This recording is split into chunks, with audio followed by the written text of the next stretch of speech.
ทยุกระจายเสียง FM 104.5 เมกะเฮิรตซ์ปุเพจะกตปุญญาตามีบุญวาสนามาก่อนขอเจริญสุขญาติโยมท่านสาธุชนผู้ฟังทั้งหลายทุกท่านทุกคนเวลาต่อนนี้ไปท่านทั้งหลายก็จะได้ฟังธรรมะในเรื่องบุญโดยอาตมาภาพตัวเจ้าวัดหนองตองหางดงจังหวัดเชียงใหม่จะนำมาพูดให้ญาติให้โยมได้ฟังกันตามโอกาสเวลาที่มีอยู่นี้รายการธรรมะนี่มีเป็นประจำทุกวันอังคารตั้งแต่เวลาเดี๋ยวนี้เป็นต้นไปอย่างไรก็ตามก็ขอแจ้งให้ญาติโยมรับทราบอีกครั้งหนึ่งว่ารายการนี้ไม่ได้ถ่ายทอดสดเป็นการบันทึกเสียงธรรมะลงในแผ่นซีดีแล้วขอความเมตตาจากพระเจ้าหน้าที่และเจ้าหน้าที่เปิดให้แก่ญาติแก่โยมทั้งหลายได้รับฟังกันฉะนั้นญาติโยมท่านผู้ฟังบางครั้งนั้นเสียงอาจจะไม่เสมอกันจะเบาไปบ้างแรงไปบ้างมันก็อยู่ที่การบันทึกเสียงธรรมะจากคำพูดของอาตมาภาพซึ่งอาตมาภาพเองก็ต้องขอขอบใจต่อญาติต่อโยมทุกคนที่เป็นแฟนรายการธรรมะก่อนนอนมาด้วยดีตลอดขอขอบใจนะต่อพระเจ้าหน้าที่และคุณโยมเจ้าหน้าที่ทุกคนที่ได้อำนวยความสะดวกในการเปิดเสียงธรรมะให้ญาติโยมที่อยู่ทั้งบ้านได้รับฟังกันก็อย่าเบื่อกันนะโยมนะก็ฟังไปตามอัธยาศัยแหละโยมจะอยู่ในที่ทำงานฟังก็นั่งฟังได้อยู่บ้านก็ตามอัธยาศัยจะนั่งจะนอนจะทำการทำงานจะทานอะไรก็ฟังได้ไม่มีปัญหาเพราะพุทธศาสนาของเรานั้นเป็นธรรมาธิปไตยยึดเอาธรรมเป็นใหญ่ทำดีได้ดีทำชั่วได้ชั่วไม่ได้เอาอัตตาธิปไตยไม่ได้เอาตัวตนเป็นใหญ่ไม่เอาตามชาวโลกเป็นใหญ่คือโลกาธิปไตยเราเป็นธรรมาธิปไตยเต็มตัวอย่าไม่ต้องห่วงนะกลัวบาปกลัวกรรมอะไรต่างๆนานาขอเรามีหูฟังมีวิทยุเปิดรับฟังฟังแล้วคิดฟังแล้วจดจำนำเป็นข้อปฏิบัติในสิ่งที่เป็นสาระประโยชน์แต่อย่างว่าโยมทั้งหลายคนเราที่เกิดมาในโลกนี้มันจะมีบุญวาสนานั้นไม่เท่ากันมันแตกต่างกันบ้างอดีตชาติก็ทำดีทำบุญมามากปฏิบัติรักษาศีลเจริญเมตตาภาวนาก็จึงเป็นผู้ที่มีบุญวาสนามากแต่บางท่านบางคนนั้นเราอาจจะไม่ได้ฟังบ่อยไม่ได้นำธรรมะไปปฏิบัติไม่ได้รักษาศีลบุญวาสนาเราก็น้อยไปหน่อย โยมจะอาจโต้แย้งว่ามันไม่จริงหลวงพ่อโยมลองคิดดูดีๆเวลาเดี๋ยวนี้โยมมีสถานะความเป็นอยู่เป็นยังไงบ้างมีข้าวมีของมีทรัพย์สมบัติมีปัจจัยเงินทองมียศถาบรรดาศักดิ์มีผัวมีเมียลูกเต้าที่ดีไหมมีทรัพย์สมบัติมากไหมจะใช้จะจ่ายจะซื้ออะไรจะทานอะไรได้ตามสบายตามโอกาสที่จะหาซื้อมันสะดวกไหมถ้าโยมมีดังที่ว่าสมปรารถนาทุกประการนั้นก็แสดงว่าบุญวาสนาในอดีตชาติของโยมนั้นมันมีมากชาตินี้เกิดมาเป็นมนุษย์ก็นับว่ามีบุญก็ได้รับอานิสงส์ของการสร้างบุญสร้างดีไว้มาทดแทนมาตอบแทนบางคนเกิดมาทุกข์ยากอับจนหาเช้ากินค่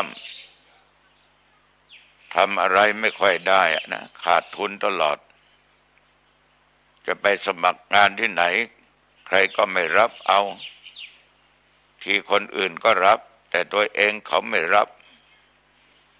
เขาขายเราค้าเขาขายเราขายเขาได้กำไรเราขาดทุน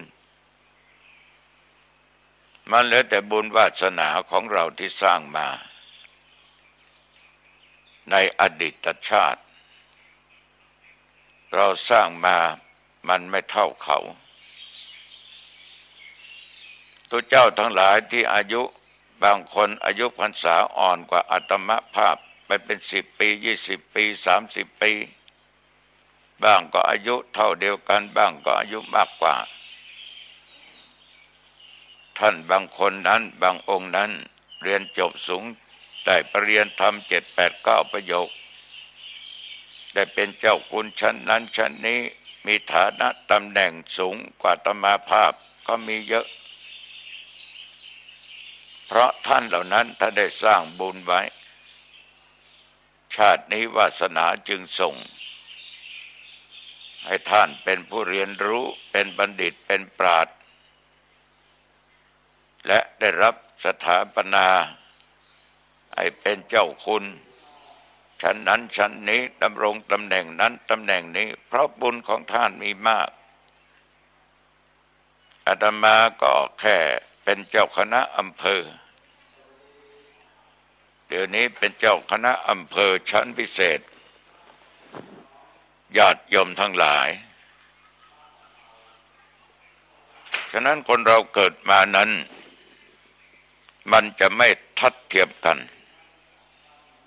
เพราะเราสร้างบุญวาสนาเราไม่เท่ากันญาติโยมบางท่านบางคนก็หาเช้ากินค่ำค้าขายเหมือนกันแต่ไม่รวยเหมือนกับเขาทำอะไรก็ได้ทุกอย่างค้าอะไรก็เป็นกำไรหมดแต่เราค้าขายอะไรก็มักขาดทุนบางครั้งก็เท่าตัวบางครั้งก็ได้กำไรนิดหน่อยทั้งที่บางอย่างก็ค้าขายเหมือนกันของชนิดเดียวกันมันก็แปลกนะโยมนะแต่ไม่ต้องแปลกเพราะว่าเราสร้างบุญสร้างวาสนามาไม่เหมือนกันแต่ว่าอย่าท้อแท้น้ำหยดที่มันตกมาทีละหยดทีละหยดมันก็สามารถเต็มตุ่มได้ชั้นใดบัณฑิตมันสั่งสมบุญ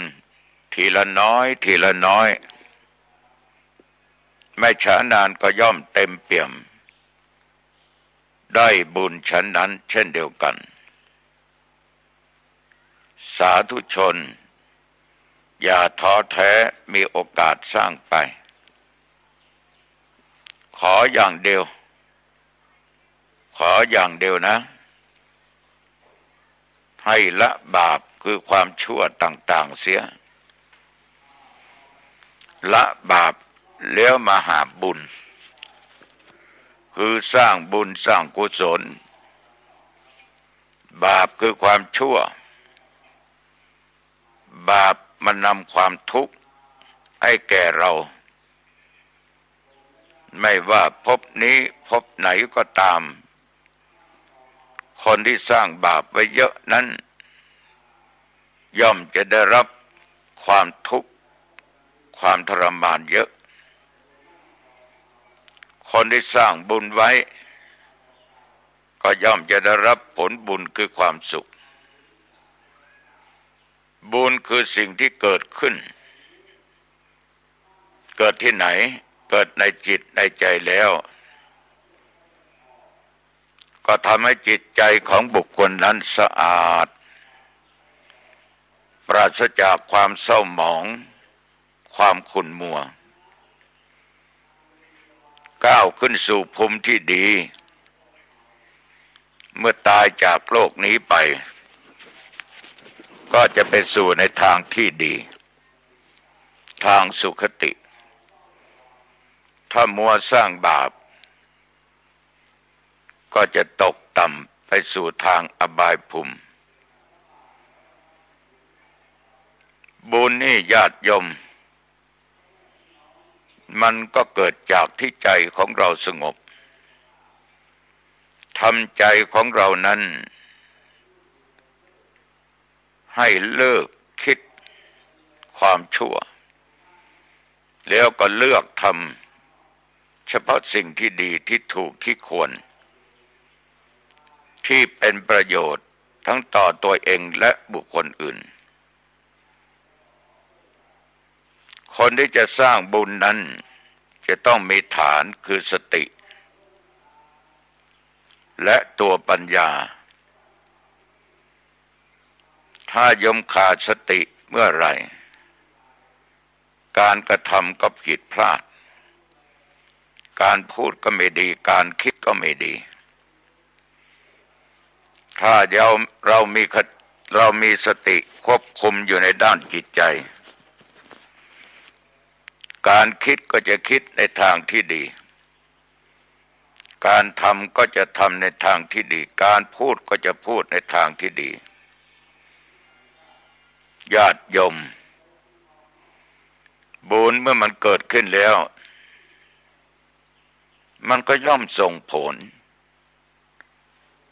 ปรุงแต่งจิตใจของเราให้มีคุณภาพดีขึ้นคือตั้งมั่นไม่หวั่นไหวบริสุทธิ์ผุดผ่องสว่างไสวโปร่งใสคนมีบุญจะไม่อึดอัดมีแต่จิตใจที่แจ่มใสปลอดโปร่งอิ่มเอิบไม่กระสับกระส่ายชุ่มชื่นเบาสบายผ่อนคลายความเครียดไม่ตึงเครียดนุ่มนวลเวลาทำการทำงานก็มีความสุขเพราะจิตใจนั้นมันใสสะอาดมันไม่ขุ่นมัวทำงานก็ยังมีความสุขอยู่บุญที่เราสร้างบุญที่เราทำนั้นญาติโยมที่มันเกิดขึ้นก็ยังสามารถสะสมไว้ในใจได้อีกคนทั่วไปบางท่านแม้จะมองไม่เห็นบุญแต่ก็สามารถรู้อาการของบุญหรือผลของบุญได้คือเมื่อเกิดขึ้นแล้วทำให้จิตใจชุ่มชื่นเบิกบานเป็นความสุขเปรียบได้กับไฟฟ้าเหมือนปัจจุบันเนี้ยเวลาอาตมาภาพนั่งบันทึกเสียงธรรมะนั้น อาตมานั่งอยู่ในห้องรับรองรับแขกเวลาขณะนี้ที่นั่งบันทึกเสียงธรรมะก็เกือบจะ18 นาฬิกาเรียกว่าพบค่ำอยู่ในห้องแสงสว่างไม่เพียงพอก็เปิดไฟฟ้าเมื่อเปิดไฟฟ้าเราก็มองเห็นตัวไฟฟ้าหรือไม่ตอบกับญาติโยมได้ว่าเรามองไม่เห็นตัวไฟฟ้าโดยตรงแต่เราสามารถรับรู้อาการของไฟฟ้าเมื่อไฟฟ้านั้นผ่านเข้าไปในหลอดไฟแล้วเกิดเป็นแสงสว่างขึ้น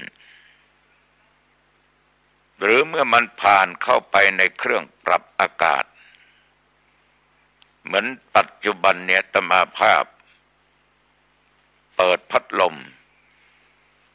ก็จะได้รับความเย็นจากลมของพัดลม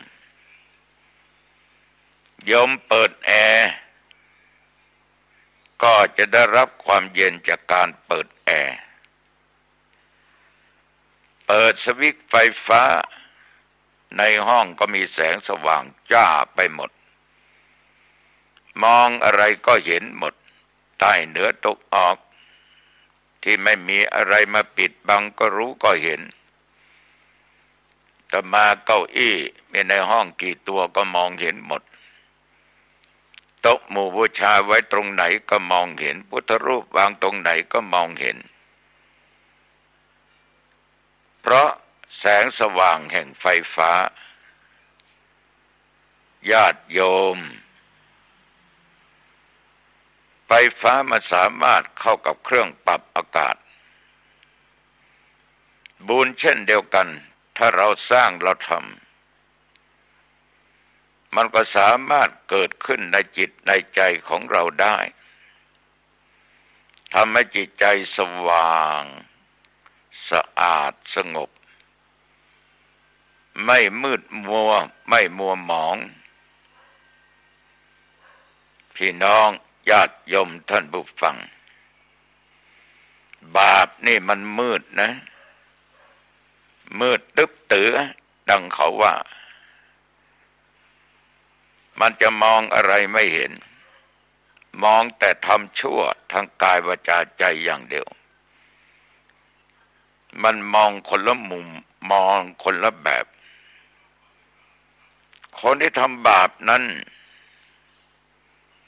มันจะไม่มีแสงสว่างในด้านจิตใจ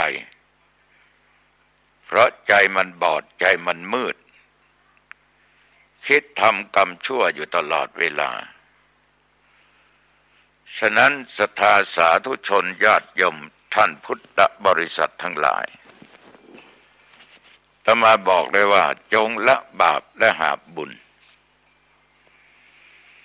คุณสมบัติของบุญนั้นบางคนอาจจะแย้งว่าไม่มีบุญไม่มีไม่รู้จะทำไปยังไงไม่เห็นเป็นตัวเป็นตนเลยญาติโยมบุญมันเป็นนามธรรมเมื่อมันให้ผลเมื่อมันเกิดขึ้นเราจะร้องกันว่าบุญในปี2 ปีนี้อาตมาภาพอาพาธต้องเข้าโรงพยาบาลผ่าตัดดังเคยเล่าให้ญาติโยมได้ฟังออกจากห้องผ่าตัดมานอนเซี่ยวอยู่บนเตียงนอนเรียกว่าทุกส่วนในร่างกายดิ้นไม่ได้ขยับไม่ได้เย็นชาไปหมดแต่ต่อมาก็ฟื้นได้อย่างเร็วปัจจุบันพูดได้เดินได้หัวเราะได้คิดได้ฉันได้ขับถ่ายได้ตามปกติญาติโยมที่ไปเห็นที่นอนโรงพยาบาลนอนบนเตียง และกลับมาอยู่วัดนอนบนเตียงกับปัจจุบันต่างก็พูดเสียงเดียวกันว่าบุญของหลวงพ่อเยอะบุญของหลวงพ่อมีมากหลวงพ่อสร้างบุญไว้เยอะขอหลวงพ่อจงมีอายุมั่นขวัญยืนได้120 ปียิ่งขึ้นไปผมยอมคิดไม่ถึงว่าหลวงพ่อจะรอดไม่ได้จริงขนาดหมอรักษาตัวอาตมาภาพก็นึกว่าอาตมาภาพต้องตายแล้วฉะนั้นญาติโยมคุณสมบัติของบุญเนี่ยมันให้ผลนะเมื่อสิ่งอะไรก็ตามเกิดขึ้นเราไปเที่ยวที่โน่นที่นี่เหมารถไปรถคว่ำประสบอุบัติเหตุ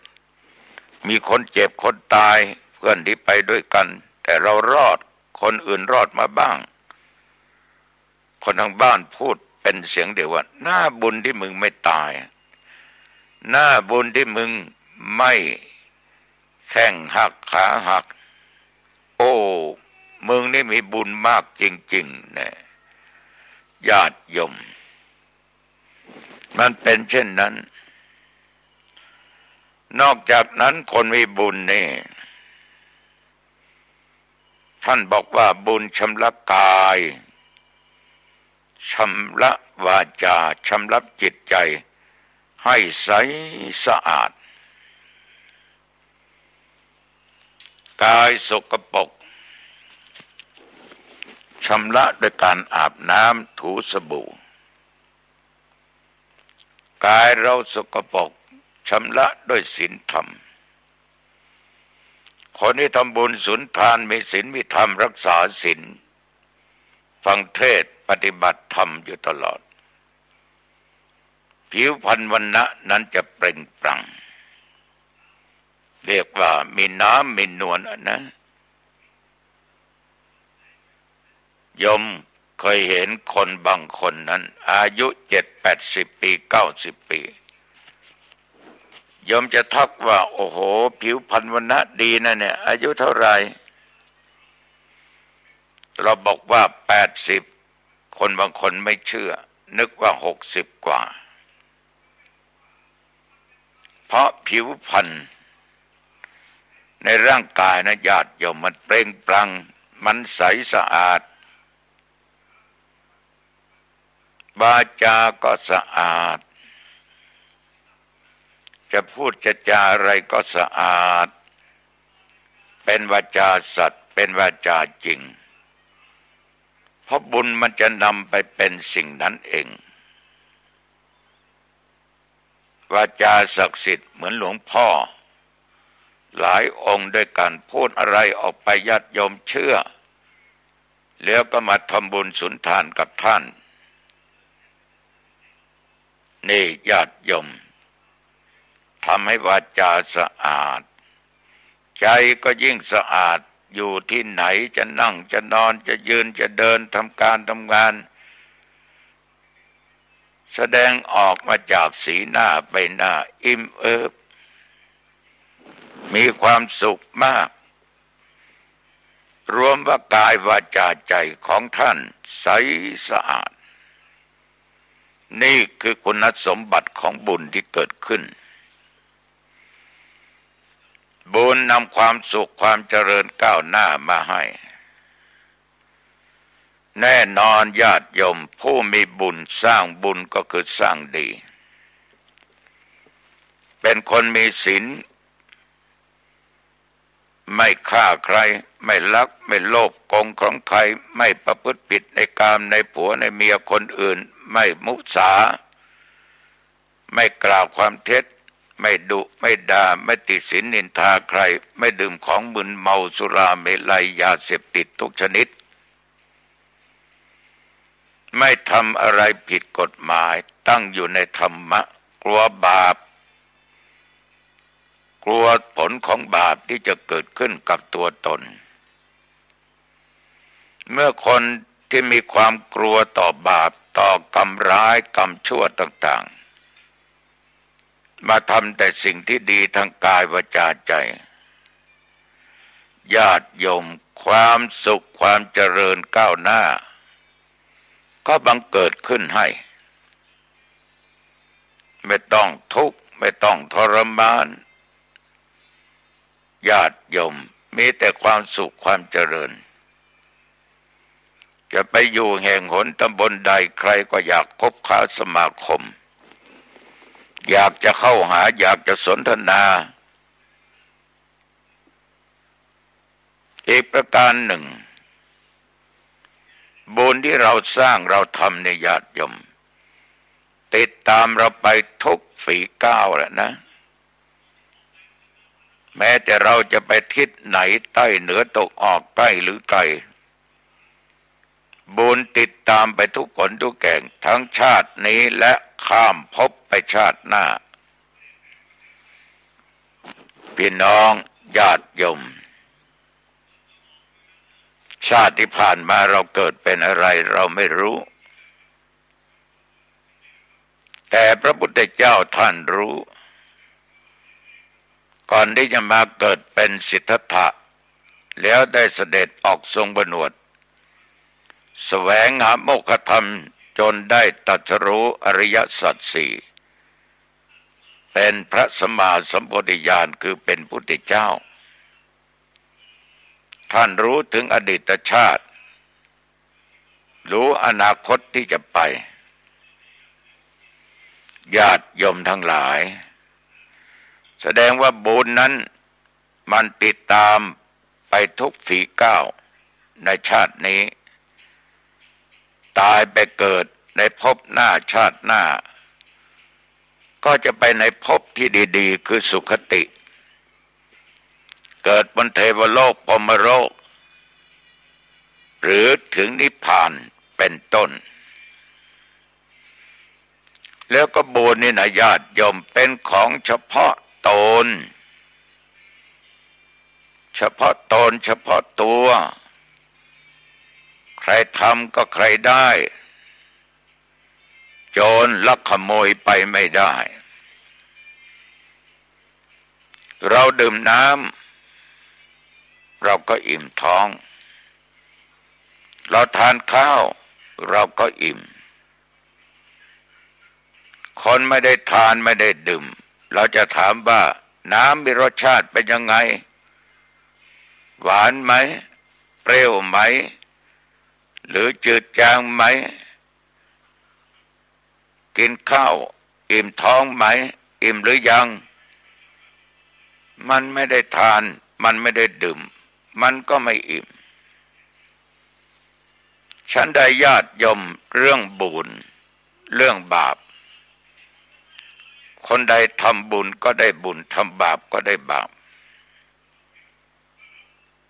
แน่นอนที่สุดญาติโยมผลบาปมันก็ให้ผลผลบุญก็ให้ผลพระเทวทัตก็ได้รับผลบาปผลกรรมถูกแผ่นดินสูบตกนรกอเวจีนางจินจานามวิกาก็ถูกแผ่นดินสูบเพราะสร้างบาปญาติโยมพระเวสสันดรสร้างบุญให้ทานช้างเผือกมงคลก็ให้ทานหมาก็ให้ทานราชรถก็ให้ทานลูกทั้งสองคือเจ้าชลีกันหาก็ให้ทานเมียก็ยังให้ทานแม้แต่เลือดเนื้อชีวิตอวัยวะส่วนใดในร่างกายมีคนมาขอท่านก็จะให้นี่ญาติโยมท่านให้ทานท่านทำบุญท่านสร้างบารมีจนชาติที่เป็นสิทธัตถะออกบวชจนได้เป็นพระพุทธเจ้าใครทำบุญก็ได้บุญคนอื่นไม่ทำจะได้เป็นไปไม่ได้คนทำบาปมันก็ได้บาปฉะนั้นเป็นของเฉพาะตนและบุญนี้ใครรับไปไม่ได้นะโจรขโมยปล้นจี้เอาไม่ได้มันเป็นของเฉพาะตนเฉพาะบุคคลที่ท อีกประการหนึ่งบุญนี่ญาติโยมนำมาซึ่งทรัพย์สมบัติทั้งหลายคนที่สร้างบุญนั้นได้ทั้งทรัพย์ภายในทรัพย์ภายนอกทรัพย์ภายในทรัพย์ภายนอกภายนอกนั้นเป็นต้นว่าเข้าของปัจจัยเงินทองตลอดจนที่ดินที่อยู่ที่อาศัยคนมีบุญมีธรรมจะเป็นคนขยันขันแข็งมีความอดทนมีความมุมานะบากบั่นมีวิริยะมันในการในงานที่ดีทำสิ่งที่ดีย่อมได้ทรัพย์สมบัติเหมือนกับญาติกับโยมที่นั่งฟังอาตมาภาพเดี๋ยวนี้ท่านทั้งหลายก็ได้บุญได้กุศลกันก็เหมือนกับได้ทรัพย์ภายในที่เราเรียกว่าอริยทรัพย์โยมฟังตุเจ้าหนองตองเทศเพราะโยมมีศรัทธาคือความเชื่อภาษาทะความเลื่อมใสฉะนั้นญาติโยมท่านผู้ฟังทั้งหลายทุกอย่างนั้นเราสร้างอะไรไว้สิ่งนั้นก็เกิดกับเราศรัทธาศีลหิริโอตตัปปะภาหุสัจจะจาคะปัญญาเป็นทรัพย์ภายในเป็นทรัพย์ที่ตกน้ำไม่ไหลตกไฟไม่ไหม้โจรขโมยปล้นไปไม่ได้ทรัพย์ภายนอกก็ได้มาด้วยความขยันของตัวเองคนดีอยู่ที่ไหนสังคมยอมรับอยู่ในงานใดหน่วยงานนั้นมีแต่ความเจริญก้าวหน้า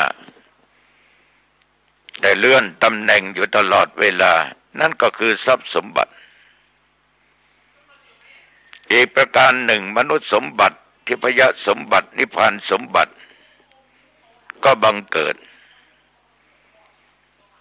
ญาติโยมคนที่สร้างบุญสร้างกุศลรักษาศีลให้ทานฟังเทศน์เจริญเมตตาภาวนาตายไปนี้ย่อมจะได้เกิดเป็นมนุษย์อย่างน้อยเกิดในโลกมนุษย์เป็นมนุษย์ก็บริบูรณ์สมบูรณ์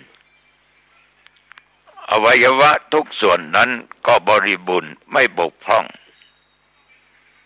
ตาก็ไม่บอดหูก็ไม่หนวกแข้งขาก็ไม่ต้องเสียไม่ต้องด้วนเรียกว่าเกิดเป็นมนุษย์สมบูรณ์มีโภคทรัพย์สมบัติตามที่ตัวเองได้สะสมไว้ได้ให้ไว้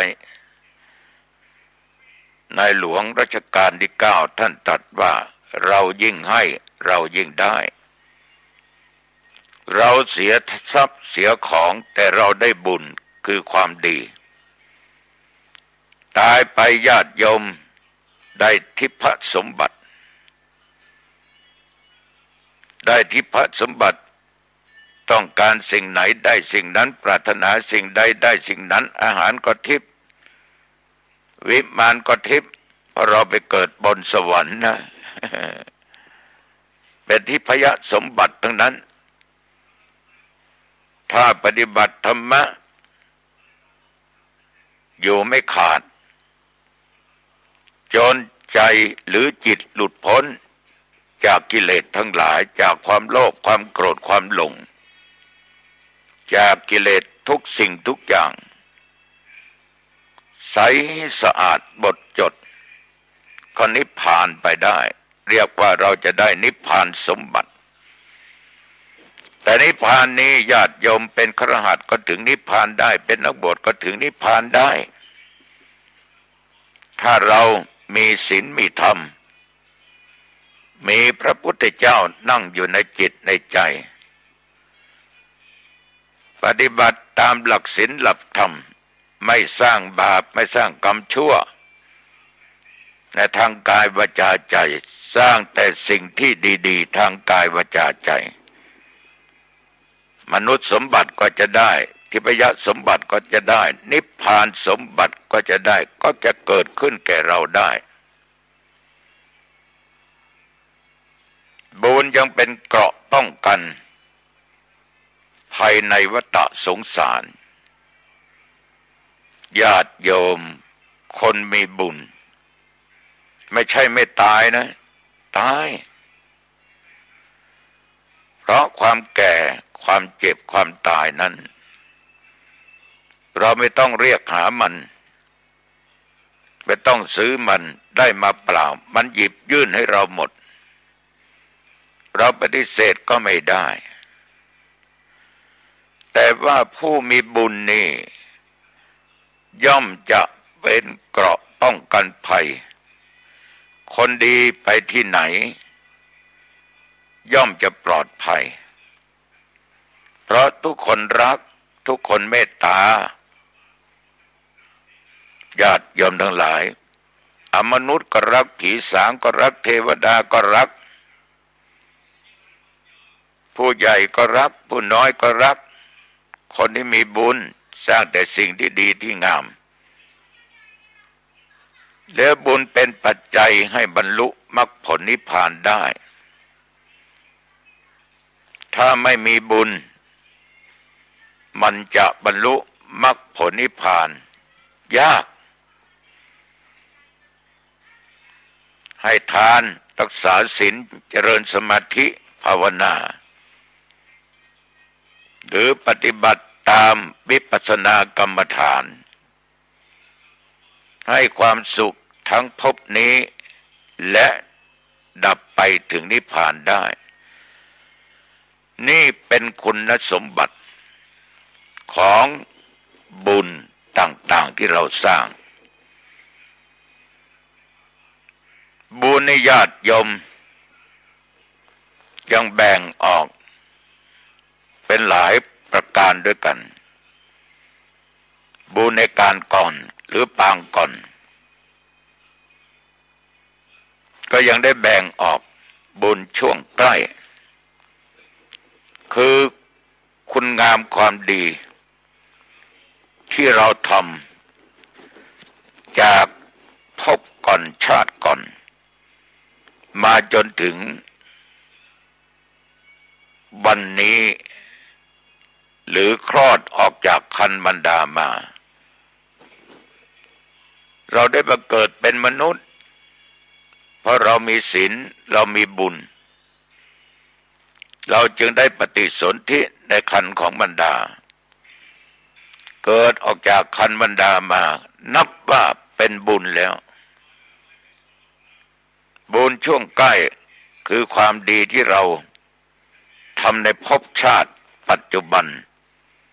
ตั้งแต่เราคลอดจนถึงวันนี้เช่นว่าคนที่เคยทำความดีตั้งแต่เล็กเลยมาจนถึงปัจจุบันเป็นเด็กก็ตั้งใจศึกษาเราเรียนขยันหมั่นเพียรหาคบแต่คนดีไม่ไปเสวนากับคนพาลคบแต่บัณฑิตคบแต่คนดีมีศีลธรรมตั้งอกตั้งใจศึกษาร่ำเรียนฝึกจิตฝึกใจให้ผ่องใสมาตั้งแต่เป็นเด็กเราจะเห็นเด็กบางคนนี่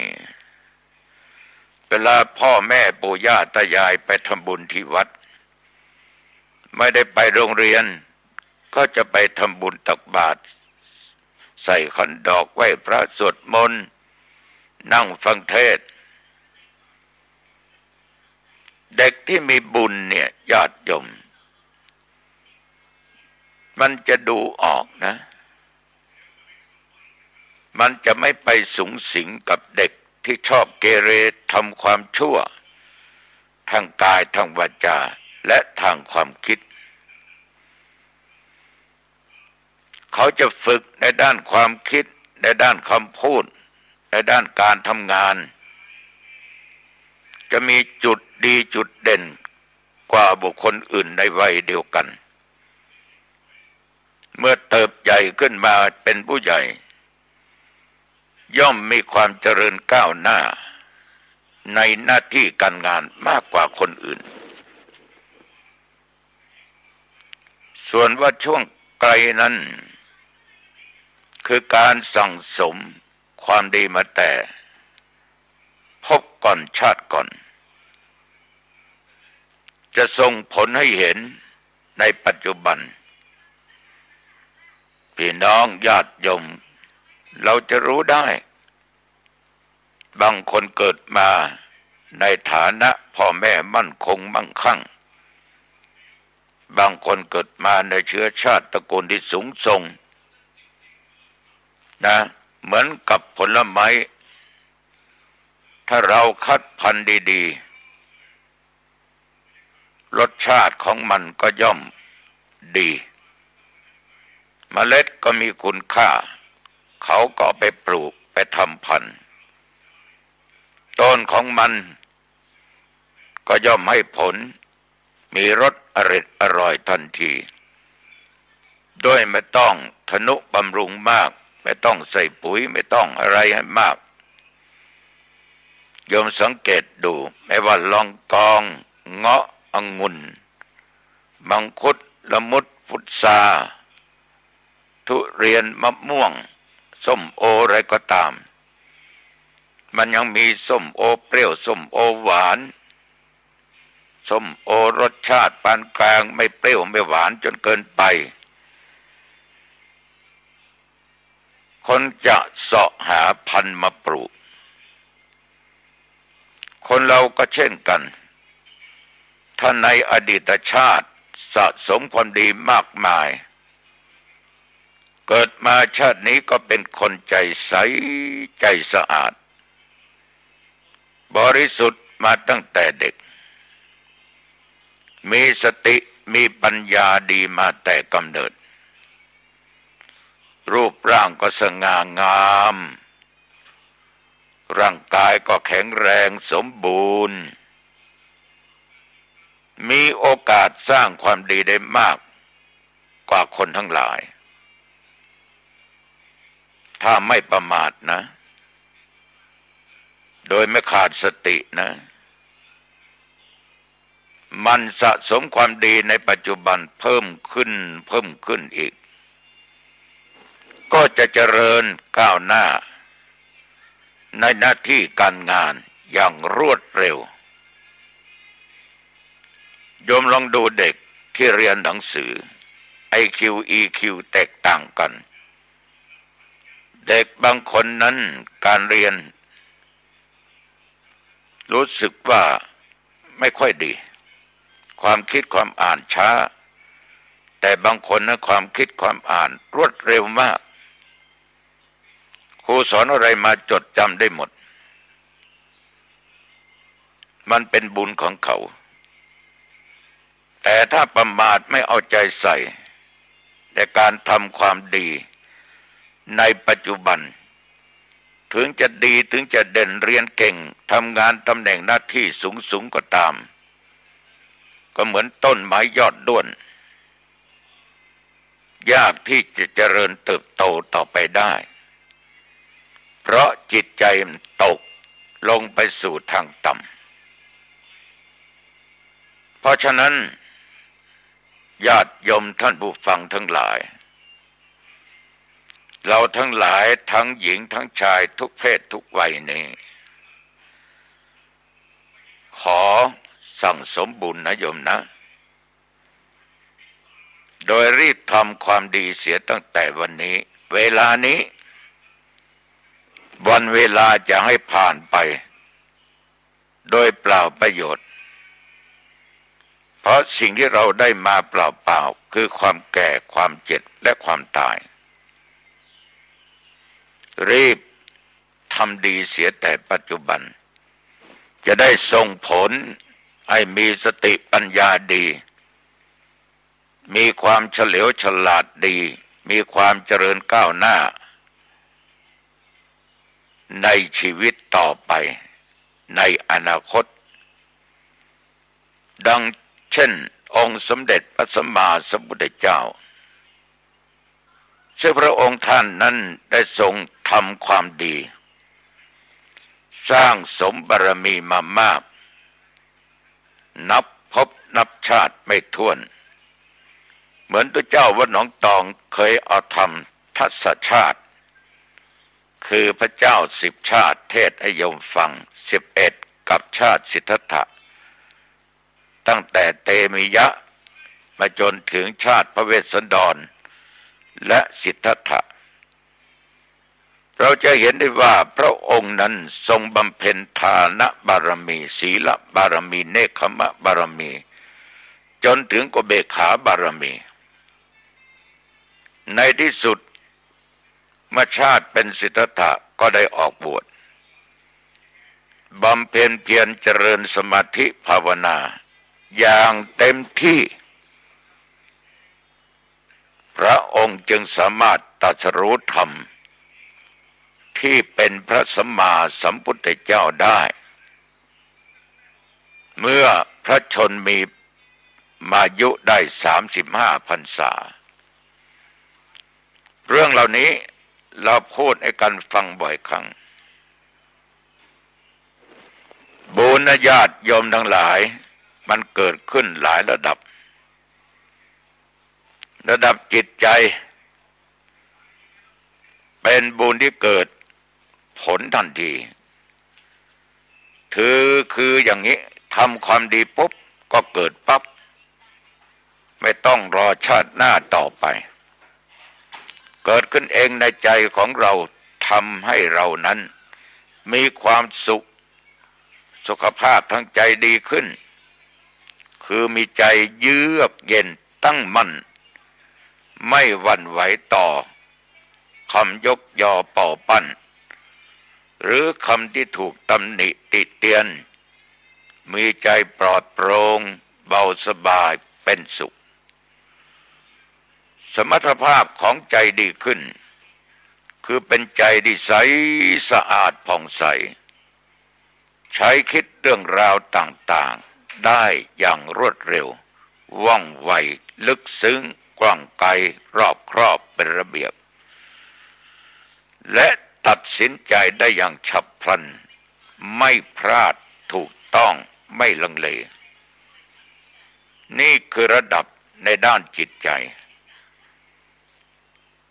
ระดับบุคลิกภาพคนที่ให้ทานรักษาศีลเจริญเมตตาภาวนานะโยมนะทำมาอย่างสม่ำเสมอต้นเสมอปลายจะทำให้บุคคลนั้นเป็นบุคคลที่มีใจสงบแช่มชื่นเบิกบานชุ่มเย็นนอนหลับสบาย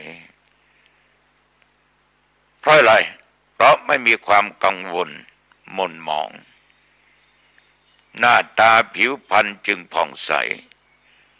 ใจเปี่ยมไปด้วยบุญใบหน้าอิ่มเอิบไม่คิดโลภอยากได้ของใครไม่คิดสร้างความเดือดร้อนให้แก่ใครมีแต่คิดจะช่วยเหลือเขาจึงมีความมั่นใจในตนเองมีความองอาจสง่างามอยู่ในตัวไปถึงที่ไหนก็สามารถวางตัวได้พอเหมาะพอดีบุคลิกภาพย่อมดีขึ้นเป็นลำดับมาถึงลำดับในวิถีชีวิตของคนเราเกิดจากผลบุญและผลบาปที่เราได้ทำมาตั้งแต่ภพชาติก่อนจนถึงภพชาติปัจจุบันญาติโยมท่านผู้ฟังมันเป็นผลของบุญระดับจิตใจและระดับบุคลิกภาพมารวมกันชักนำให้เราได้รับสิ่งที่น่าปรารถนาตอบสนองมาจากภายนอกเช่นได้รับลาภยศสรรเสริญสุขแต่การที่เราทำดีแล้ววิถีชีวิตของเราจะดีเต็มที่หรือไม่นั้นโอ้ โยมทั้งหลายยังขึ้นอยู่กับบุญเก่าหรือบาปในอดีตที่เราเคยทำไว้เรื่องการให้ผลของบุญและบาปจึงเป็นเรื่องที่สลับซับซ้อนเช่นบางครั้งนะโยมนะขณะที่เราตั้งใจจะทำความดีอยู่แต่ผลของบาปในอดีตมาทันทำให้ถูกใส่ร้ายป้ายสีหรือประสบเคราะห์กรรมต่างๆบางคนจึงเข้าใจผิดคิดว่าทำดีแล้วไม่ได้ดีทำให้หมดกำลังใจในการทำความดีบางคนยังพูดว่าทำดีได้ดีมีที่ไหนทำชั่วได้ดีมีถมไปโอ้อยากคิดอย่างนั้นวันนี้พูดถึงเรื่องผลบุญที่สร้างยังไม่จบต่ออังคารหน้าโยมทั้งหลายเข้าประตูบ้านปิดประตูบ้านขึ้นบ้านปิดประตูบ้านหน้าต่างเก็บของมีค่าไว้เรียบร้อยของไหนที่จะใช้เอาวางที่เห็นได้จักแจ้งทานอาหารล้างหน้าแปรงฟันอาบน้ำนุ่งห่มผ้าตามที่ชอบเข้าห้องพระห้องนอนกราบพระ5 หนคือกราบพระพุทธกราบพระธรรมกราบพระสงฆ์กราบพระในบ้านคือพระบิดามารดาแล้วกราบครูบาอาจารย์ที่ให้ศิลปะวิชาการต่างๆแก่เรากราบพระอุปัชฌาย์ที่ได้สร้างเรามาเป็นเณรเป็นตุเจ้าหรือเป็นพระเหมือนธรรมาภาพต้องกราบอุปัชฌาย์สวดมนต์เอาบทพุทธคุณอิติปิโสสวากขาโตสุปฏิปันโนเจริญเมตตาภาวนาตามสมควรไม่ต้องกำหนดกฎเกณฑ์ได้กี่วินาทีกี่นาทีก็ตามทีแล้วเสร็จก็แผ่เมตตาให้แก่สรรพสัตว์เจ้ากรรมนายเวรเทวบุตรเทวดาเจ้าบ้านเจ้าหอเรือนตลอดจนผู้มีพระคุณจะเป็นพ่อแม่ปู่ย่าตายายครูบาอาจารย์อุปัชฌายะผู้มีพระคุณทั้งหลายและอย่าลืมแผ่เมตตาแก่ตัวเองข้าพเจ้าเกิดมาชาติไหนชาติใดอันว่าความอดความอยากจงอย่าได้เกิดมีแก่ข้าพเจ้า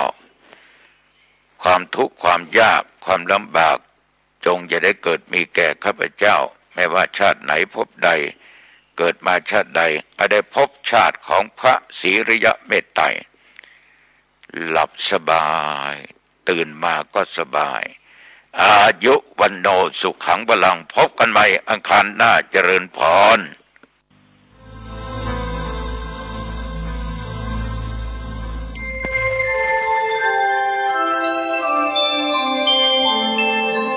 ขณะนี้ท่านกำลังฟังสถานีวิทยุกระจายเสียงคลื่นเพื่อการศึกษาพระพุทธศาสนาและวัฒนธรรมระบบ FM 104.5 เมกะเฮิรตซ์ออกอากาศณ วัดฝายหินตำบลสุเทพอำเภอเมืองจังหวัดเชียงใหม่โทรศัพท์053 226 058 053 810 406 053 943 691